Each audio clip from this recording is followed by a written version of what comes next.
Romains chapitre 4. Que dirons-nous donc qu'Abraham, notre père, a obtenu selon la chair?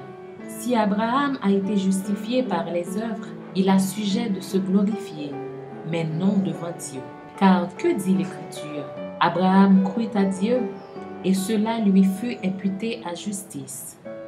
Or, à celui qui fait une œuvre, le salaire est imputé, non comme une grâce, mais comme une chose due. Et à celui qui ne fait point d'œuvre, mais qui croit en celui qui justifie l'impie, sa foi lui est imputée à justice.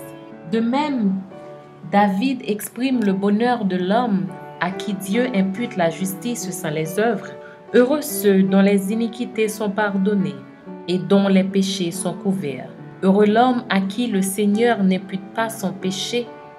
Ce bonheur n'est-il que pour les circoncis, ou est-il également pour les incirconcis?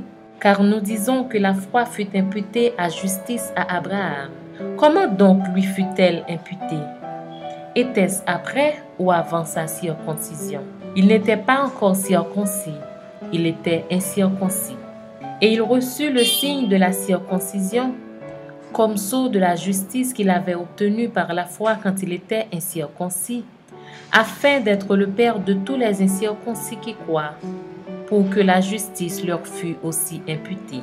Et le père des circoncis qui ne sont pas seulement circoncis, mais encore qui marchent sur les traces de la foi de notre père Abraham quand il était incirconcis.